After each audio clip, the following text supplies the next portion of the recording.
The bitter Canadian winter couldn't numb the screams coming from the Allan Memorial Institute in Montreal. What the patients inside didn't know was that their trusted doctor, funded by the CIA, was conducting mind control experiments that would destroy their memories, personalities, and lives forever. Dr. Ewen Cameron believed he could erase a human mind and rebuild it from scratch. His test subjects were unwilling participants in Project MKUltra, the most sinister psychological warfare program in American history. It was December 1957, and the Cold War had created a climate of fear that justified almost any action in the name of national security. The Central Intelligence Agency, established just 10 years earlier, was desperately searching for ways to match what they believed were sophisticated Soviet brainwashing techniques being used against American prisoners of war in Korea and Eastern Europe. Dr. Sidney Gottlieb, a 39-year-old biochemist with a PhD from Caltech, had been tasked with overseeing the CIA's most classified research program.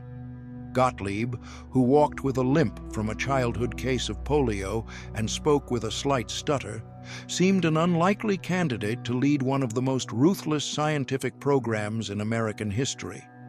But his mild-mannered appearance masked an obsession with chemical and psychological manipulation that would define 2 decades of illegal human experimentation. Project MKUltra had been officially authorized by CIA Director Allen Dulles in April 1953, following reports that American POWs in Korea had confessed to war crimes they hadn't committed and seemed to be speaking with voices that weren't their own. Intelligence reports suggested that Communist China and the Soviet Union had developed sophisticated brainwashing techniques that could completely reprogram human behavior and memory. The project's name came from the CIA's cryptonym system. MK designated mind control programs, while Ultra referenced the highest level of classification. The goal was simple in concept but terrifying in execution. Develop techniques for controlling human consciousness that could be used both offensively against enemy agents and defensively to train American personnel to resist interrogation. Gottlieb's operation was headquartered in the Technical Services Division of the CIA, housed in nondescript office buildings around Washington, D.C. But the real work took place in hospitals, prisons, universities, and psychiatric institutions across North America, where researchers conducted experiments on subjects who had no idea they were being used as test subjects in a government mind control program. The scope of MKUltra was staggering. Between 1953 and 1973, the program encompassed 149 separate projects conducted at over 80 institutions, including prestigious universities like Harvard, Yale, and Stanford. The experiments involved thousands of unwitting subjects, mental patients, prisoners, soldiers, prostitutes, and ordinary citizens who had sought medical treatment for depression, anxiety, or other psychological conditions. At the Allan Memorial Institute in Montreal, Dr. Ewen Cameron had been conducting what he called psychic driving experiments since 1953. Cameron, a Scottish-born psychiatrist who had served as the first president of the World Psychiatric Association, believed that mental illness could be cured by completely erasing a patient's existing personality and rebuilding it from scratch. Cameron's techniques were brutal, even by the standards of the 1950s psychiatry. Patients would be subjected to massive doses of electroshock therapy, up to 40 times the normal amount, designed to wipe their memories completely. They were then placed in drug-induced comas for weeks or months, while speakers played endless loops of recorded messages designed to implant new thoughts and behaviors. Linda MacDonald was one of Cameron's most tragic victims. A 25-year-old mother of 5 from Vancouver, she had been referred to the Allan Memorial Institute in 1963 for treatment of postpartum depression following the birth of her youngest child. MacDonald's family had been told she would receive standard psychiatric care and would be home within a few weeks. Instead, MacDonald became subject to Cameron's most extreme experimental protocols. She was given massive doses of LSD, subjected to prolonged electroshock treatments, and placed in a drug-induced coma for 86 days while speakers repeated simple phrases like, "You are a good mother," and "You love your husband," thousands of times.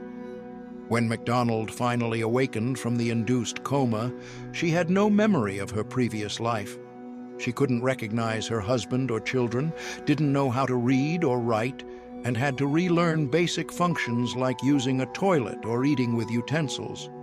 The woman who entered the Allan Memorial Institute as a loving mother had been transformed into what Cameron's notes described as a blank slate ready for reprogramming.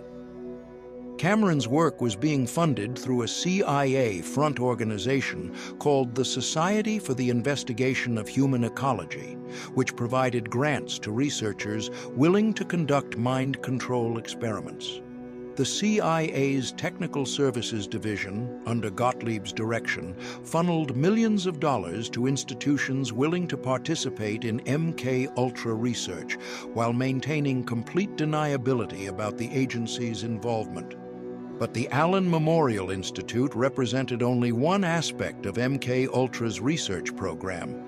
At Stanford University, Dr. Leo Wilson was conducting experiments on the effects of prolonged sensory deprivation on human consciousness.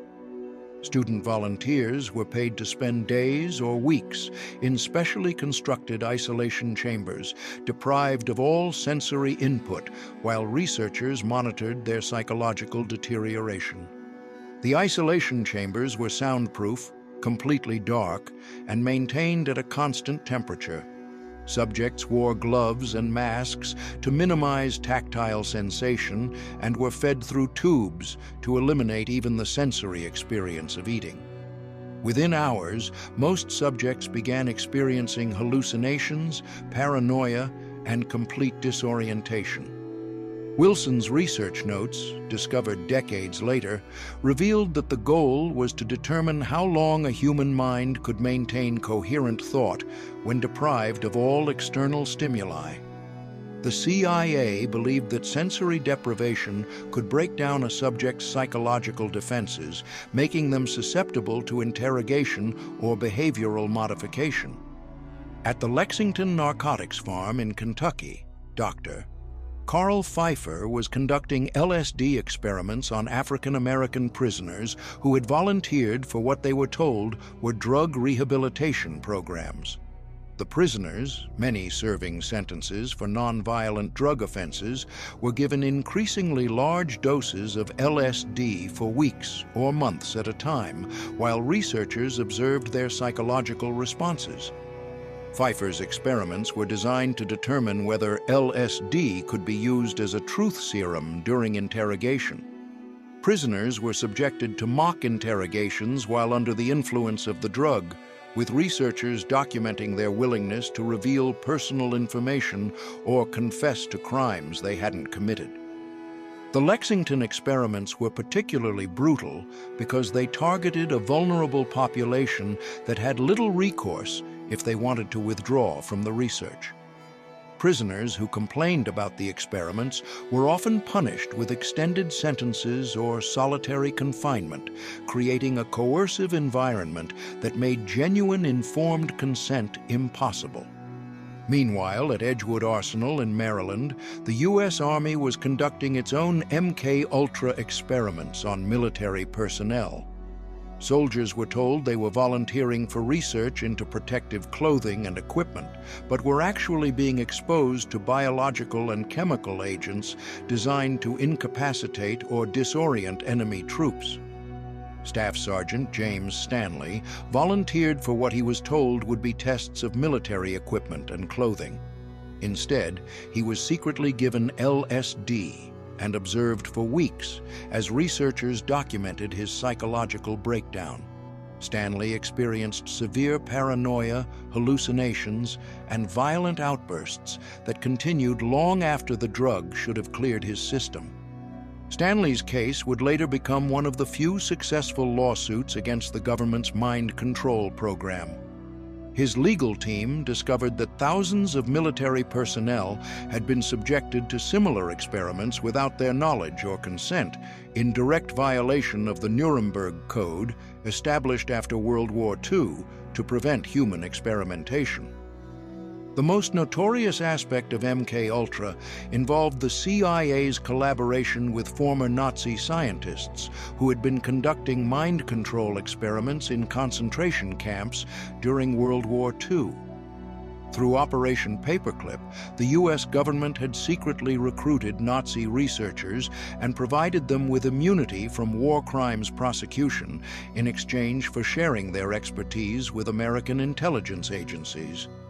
Dr. Kurt Blome, who had conducted biological warfare experiments on concentration camp prisoners, was hired as a consultant for MKUltra's research into pharmaceutical interrogation techniques.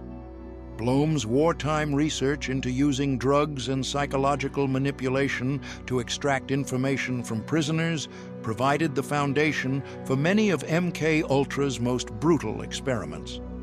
The ethical implications of using Nazi research methods on American citizens were either ignored or rationalized as necessary for national security. CIA documents from the period reveal that agency officials were fully aware they were conducting illegal human experimentation, but believed the threat of communist mind control justified any measures necessary to develop countermeasures. As the 1960s progressed, MKUltra's focus shifted from laboratory experiments to field operations. The CIA began using techniques developed through the program to conduct actual interrogations of suspected enemy agents and to attempt behavioral modification of foreign leaders. In 1960, CIA operatives attempted to use MKUltra-developed drugs to assassinate Congolese leader Patrice Lumumba. The plan involved introducing LSD or other psychoactive substances into Lumumba's food or drink, hoping to cause him to behave erratically in public and lose political support. While this particular assassination attempt failed, it demonstrated how MKUltra research was being applied to actual covert operations. The program's activities began to attract unwanted attention in the late 1960s as reports of suspicious deaths and psychological damage among research subjects started appearing in medical journals and news reports. Frank Olson, a U.S. Army biochemist who had been secretly dosed with LSD during a CIA retreat in 1953, jumped from a New York hotel window and died. His death had initially been ruled a suicide, but his family's investigation revealed that Olson had been showing signs of severe psychological distress following his unwitting exposure to the drug. Olson's death became a symbol of MKUltra's reckless disregard for human life and safety. CIA documents revealed that agency officials had been aware that LSD could cause unpredictable and dangerous psychological reactions, but had continued using it on unsuspecting subjects anyway. Olson's family later discovered that their husband and father had been murdered to prevent him from exposing MKUltra's illegal activities. As public awareness of government mind control experiments grew, Congress began demanding investigations into the CIA's activities. The Church Committee hearings of 1975 revealed the existence of MKUltra for the first time, exposing decades of illegal human experimentation conducted by the U.S. government on its own citizens. The committee's investigation revealed that Sidney Gottlieb had ordered the destruction of most MKUltra records in 1973 as the program was being terminated and agency officials wanted to eliminate evidence of their illegal activities. Thousands of documents detailing specific experiments, research protocols, and subject identities had been shredded or incinerated. However, enough documentation survived to reveal the scope and brutality of the program. The Church Committee found evidence that MKUltra had violated numerous laws and ethical standards, including the Nuremberg Code, the Geneva Conventions, and the U.S. Constitution's protection against cruel and unusual punishment. Dr. Ewen Cameron died in 1967, never facing legal consequences for his role in destroying the lives of hundreds of psychiatric patients. Sidney Gottlieb retired from the CIA in 1973 and spent his remaining years running a folk dancing school in Virginia, refusing to discuss his role in MKUltra until his death in 1999. The victims of MKUltra experiments faced decades of legal battles to obtain compensation and recognition for the government's crimes against them. Linda MacDonald never fully recovered her memories or her relationship with her children. She spent the rest of her life struggling with the psychological damage inflicted by Cameron's experiments, never knowing the woman she had been before becoming a test subject. Many other victims were never identified because their records had been destroyed. Families spent years trying to understand why their loved ones had suffered mysterious psychological breakdowns or committed suicide after receiving treatment at hospitals and institutions that had participated in MKUltra research. The legal aftermath of MKUltra continued for decades. In 1988, the U.S. government agreed to pay $750,000 to settle a class action lawsuit filed by Canadian victims of Cameron's experiments. American victims received various settlements, though many cases were dismissed due to the destruction of evidence or the passage of time. Project MKUltra officially ended in 1973, but its legacy continues to influence government research and intelligence operations. The techniques developed through the program, sensory deprivation, psychological manipulation, pharmaceutical interrogation, have been used in various forms by military and intelligence agencies around the world. The program also fundamentally changed how Americans view their government's willingness to use citizens as unwitting test subjects. MKUltra revealed that agencies tasked with protecting national security were willing to violate the most basic ethical and legal standards when operating in secret and without oversight. Documents released through Freedom of Information Act requests continue to reveal new details about MKUltra's scope and impact. As recently as 2018, CIA documents disclosed that the agency had conducted mind control experiments on foreign nationals in overseas locations, expanding the program's reach beyond American borders and subjects. The medical and scientific communities have also grappled with MKUltra's legacy, examining how prestigious institutions and respected researchers became complicit in illegal human experimentation. The revelation that universities and hospitals had participated in government mind control programs led to stricter ethical guidelines for human subjects research and increased oversight of government-funded scientific studies.